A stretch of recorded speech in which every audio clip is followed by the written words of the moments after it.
الحمد لله رب العالمين والصلاة والسلام على خير خلقه محمد وعلى آله وأصحابه أجمعين. اما بعد. محترم وانګي د چین ولسی جمهوریت دولتي سلاکار او د بهرنیو چارو وزیر له بهرنیو هیوادونو سره د دوستۍ لپاره د چین د ولسی جمهوریت د ټولنې د درناوي وړ چارواکي د چین د هینان ولایت محترم والی د ګډون کوونکو هیوادونو محترمو استازو په فورم کې نورو ګډونوالو ته سلام او احترامات وړاندې کوم. خوشحاله یم چې نن د جنوبي اسیا د هیوادونو او د چین ولسی جمهوریت محترم استازي راغونډ شوي او د مهمو مسایلو په اړه چې موږ د ټولو لپاره مهم دي خبرې اترې او د نظریو تبادله کوو.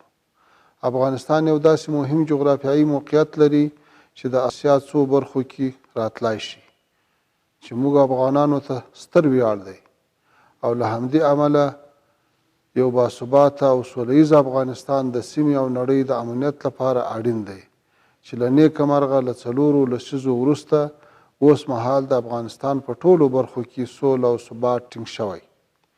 زه د چین د ولسی جمهوریت څخه د دغې مهمې غونډې د کوربتوب له امله مننه کوم. د هیوادونو ترمنځ دایمي اړیکې به زموږ د ګډو ستونزو د حل او د همکارۍ د پیاوړتیا او پراختیا په برخه کې مرسته وکړي. درنو ګډونوالو، په افغانستان کې له سیاسي پرمختګونو او د افغانستان د اسلامي امارت له بریا وروسته د سیمې هیوادونو پر وړاندې امنیتي ګواښونه د پام وړ کم شوي او د سیمې د بې ثباته کولو لوی پلانونه د اسلامي امارت د ځواکونو په ډیرو قربانیو سره له منځه وړل شوي دي. د افغانستان اسلامي امارت تل ټینګار کړی چې سیمه ییزه همغږي او د هیوادونو ترمنځ نږدې اړیکې د اوسني عصر له ننګونو سره د مبارزې یوازینۍ لاره ده. د افغانستان اسلامي امارت له ټولو هیوادونو سره ښې او نږدې اړیکې غواړي، حتی له هغو هیوادونو سره چې په تیرو 20 کلونو کې له موږ سره په جګړه کې وو.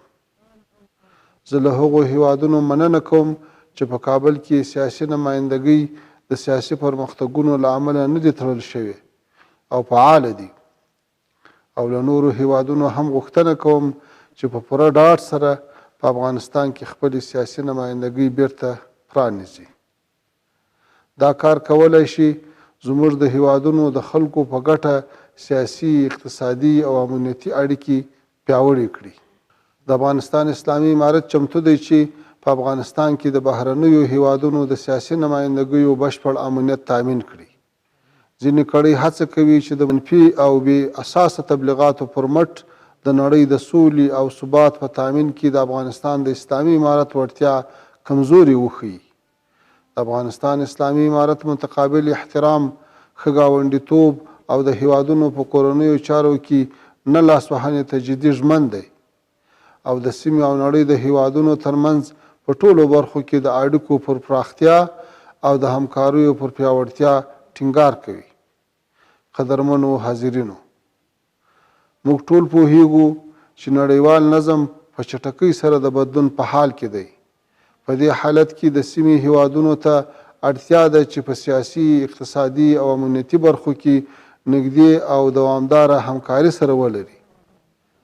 افغانستان اسلامي امارت د اقتصادي اړیکو پیاوړتیا د هوساینې لپاره مهم ګڼي او د سیمې له ټولو هیوادونو څخه غواړي چې په افغانستان کې په بیلابیلو برخو کې پانګونه وکړي. موږ د بهرنیو پانګوالو لپاره د لازمو اسانتیاو برابرولو ته چمتو یو. افغانستان د طبیعي زیرمو له پلوه بډایه هیواد دی. د افغانستان د کانونو په سکتور کې د بهرنیو هیوادونو پانګونه زموږ د ټولو د اقتصاد د پیاوړتیا لپاره مهمه ده.